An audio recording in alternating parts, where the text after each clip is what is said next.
Buenos días, sean bienvenidos al comienzo de una temporada más de este programa Justicia en Yucatán Radio, extensión, como usted sabe, de la revista Justicia en Yucatán, el órgano de divulgación del Poder Judicial del Estado. A lo largo de su realización, este espacio ha procurado brindar a nuestra audiencia diferentes visiones sobre los temas relevantes de la impartición de justicia y del ámbito jurídico yucateco, como precisamente lo haremos el día de hoy con el tema de las llamadas terapias de conversión. Para esto, tendremos el gusto de escuchar a la especialista Rosana Achach Cervera, a quien saludamos y agradecemos su participación. Hola, ¿qué tal? Buenas tardes, muchas gracias, buenos días, perdón, muchas gracias Mauricio por la invitación y al Poder Judicial del Estado también le doy las gracias de la oportunidad de poder platicar de este tema tan importante para la sociedad yucateca. Para nada, agradecidos estamos nosotros con su participación, doctora.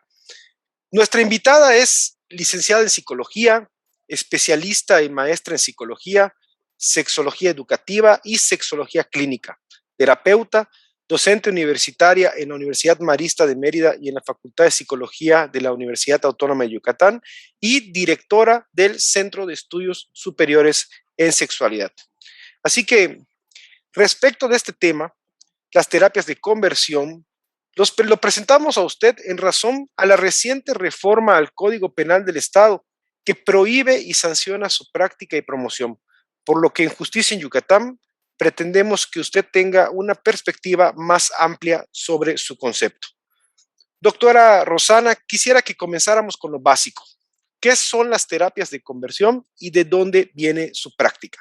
Claro, mira, creo que primero hay que situar y entender que este tipo de práctica o diríamos abordaje o método pseudocientífico, como le conocemos, tiene su origen, primero que nada, en pensar que la homosexualidad, el lesbianismo, la bisexualidad, la transexualidad, que tienen que ver con la preferencia sexual de una persona y tiene que ver con su identidad, se considera o se consideraba como algo patológico o dentro de un rango de enfermedad, ¿no? Entonces, desde esa mirada, que es una mirada totalmente, digamos, basada en conceptos en donde se pensaba que la sexualidad solamente servía para la reproducción.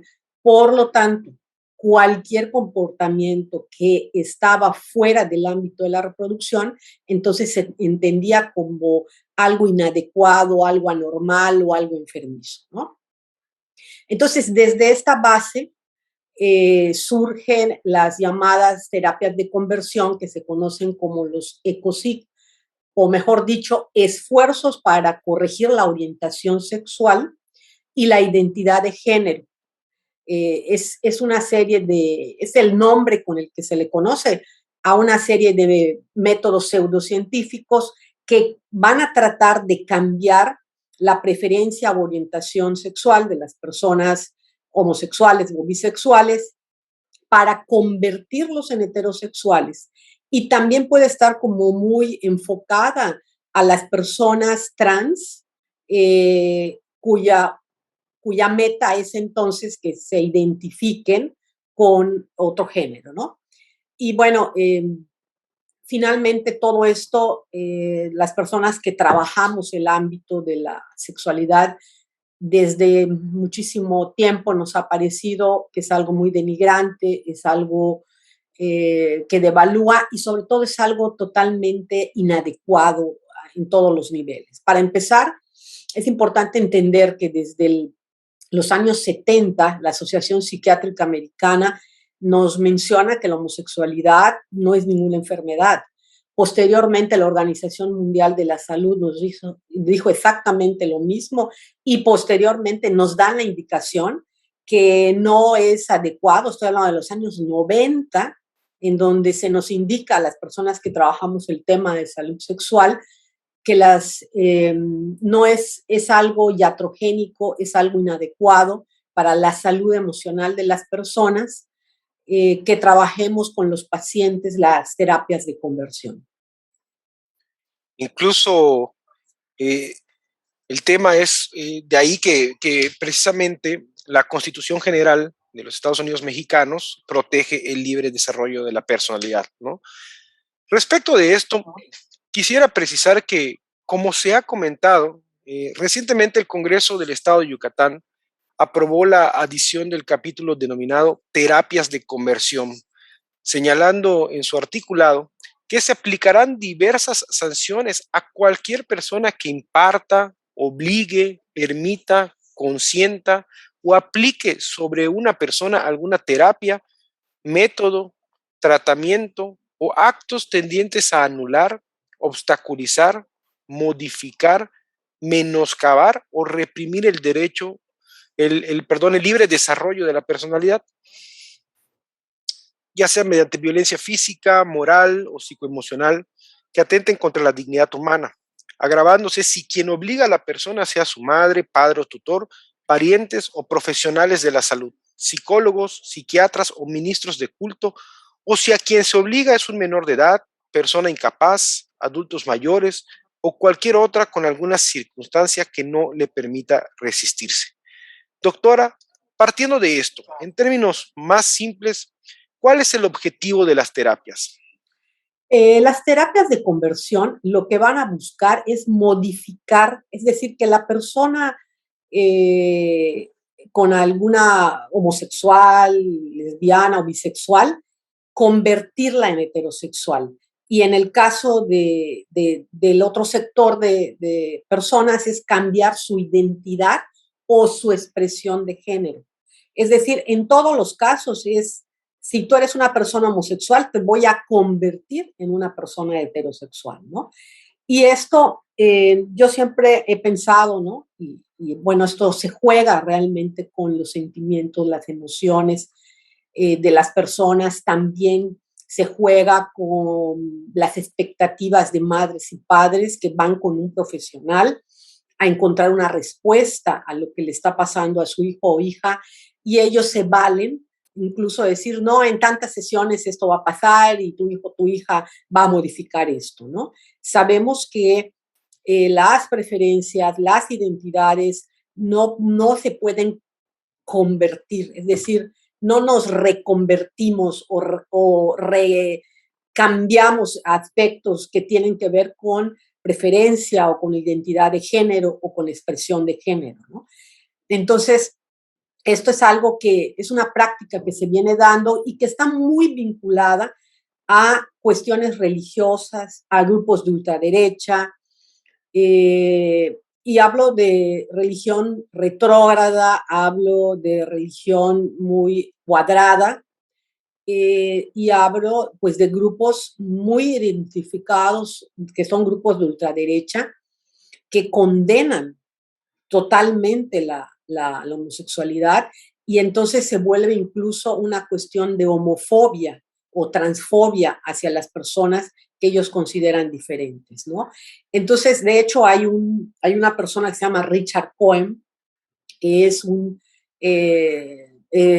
estadounidense, el cual ha escrito libros, él ha dicho que se ha reconvertido en heterosexual, en fin, incluso fue en el 2014, viene a México y es cobijado por la Universidad Anáhuac del Mayab y por en general por las universidades Anáhuac y es en ese momento como que se estuvo él promocionando a nivel nacional, ¿no?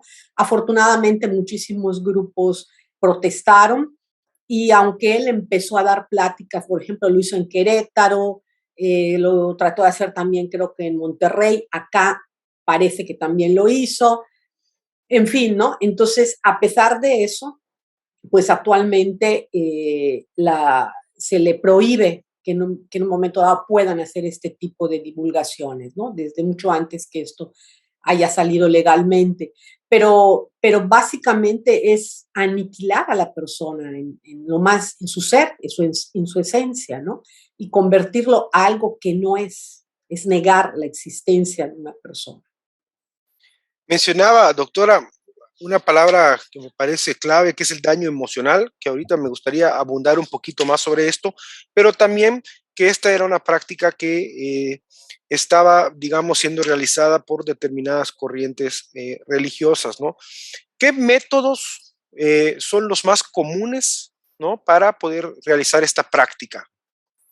Mira, utilizan sobre todo lo que tiene que ver con cuestión grupal, como campamentos donde van las personas con otras personas y los pueden someter a lo que tú te puedas imaginar de como un lavado, diríamos, de cerebro, vinculado con cuestiones religiosas, puede haber castigos, puede haber, se trabaja mucho con la vergüenza, se trabaja mucho con la culpa de las personas, se les dice que está muy mal que sean como son, se trabajan rituales espirituales, se trabajan especies de exorcismo. ¿Puede haber, Eh, puede haber daño físico, o sea, alguna pena corporal? en algunas situaciones sí se pueden. Es decir, dentro de su cosmovisión o tu metodología, lo importante es convertir a la persona en heterosexual y bajo ese esquema pues pueden darse una serie de cosas, incluso desde electroshocks, ¿no? Y toda esta cuestión vinculada con la religión y el manejo que se hace con la culpa y la vergüenza. Actualmente hay una película muy interesante con Nicole Kidman que se llama en español es Corazón Borrado y habla y la película versa exactamente sobre y aparte está basada en un hecho real, ¿no? De cómo el hijo a través de que el papá era un ministro religioso, él entra a un lugar, a terapia de conversión, y bueno, ahí tú puedes ver, por ejemplo, los aíslan para que no puedan hablar con su familia, no puedan hablar con nadie, les checan los celulares para ver con quién se están comunicando, en fin, y eso los deja en una total vulnerabilidad, donde incluso pueden ser abusados por las propias personas que están trabajando estos métodos de conversión, ¿no? Incluso hay una escena que a mí me impactó mucho en donde a un chico llaman a toda la familia y le empiezan a decir cosas y tiene una vergüenza, y finalmente el chico se suicida, ¿no? Entonces, bueno, es lo que manejan en este tipo de aproximaciones. Yo no le llamaría ni terapia, ¿no? Sino este tipo de metodología que aniquila el ser y la esencia de las personas, es muy riesgosa, sumamente riesgosa y sumamente causa daños en un corto, en un mediano y en un largo plazo. ¿Cuáles serían precisamente entonces estos daños psicoemocionales que dejan estas prácticas? Mira, pues tenemos daños en áreas, ¿no? Por ejemplo, en el área emocional se aumenta el nivel de vergüenza, se aumenta el miedo, la gente entra en un estado de tensión, puede haber un agotamiento mental, puede la persona sentirse decepcionado o decepcionada de sí mismo y sentir que la familia lo rechaza. Bueno, algo que utiliza muchísimo esta pseudociencia es que el apoyo familiar, que es una red de apoyo familiar que debería de ser importante para los adolescentes en este caso o cualquier persona de la diversidad, ellos en vez de que se alíen a la aceptación de la persona, lo que hacen es como tu familia nunca te va a aceptar, tu familia nunca te va a querer, los estás decepcionando a tu iglesia, estás decepcionando a tus amistades. Entonces, todo esto va a producir muchísimo miedo, muchísima vergüenza. También vamos a encontrar ligado a esto estados de depresión, intentos de suicidio, trauma por lo que están viviendo y se ha reportado que algunas personas pudieran vivir hasta episodios psicóticos, ¿no? Por otra parte, hay un daño igual en lo espiritual, en las personas que creen que tienen una religión, el hecho de sentir que se van, los rechazan dentro de su misma religión, pues hay una pérdida, hay una desconfianza en la propia religión, el pensar que no son hijos de Dios, ¿no? Porque no son como estas personas les están diciendo que deban de ser, ¿no? Entonces es como si la persona homosexual no pudiera tener una religión. Entonces le aniquilan incluso esta parte. Hay también un daño en las relaciones personales, eh, hay pérdidas con las amistades, hay pérdida con la familia. Y como te mencionaba desde la primera vez, pues hay, desde mi punto de vista, un saqueo económico a la familia, porque les venden libros, les invitan a que entren a talleres, a que vayan a conferencias y que son bastante caritos, ¿no? Entonces, aquí vemos igual este saqueo que se da en la parte económica. También podemos encontrar que algunas personas puede repercutir esto en su propio trabajo, el pensar que deben de cambiar de trabajo o considerar que ese trabajo le va a provocar que sea más homosexual. Entonces agarran y te van a otros trabajos, ¿no?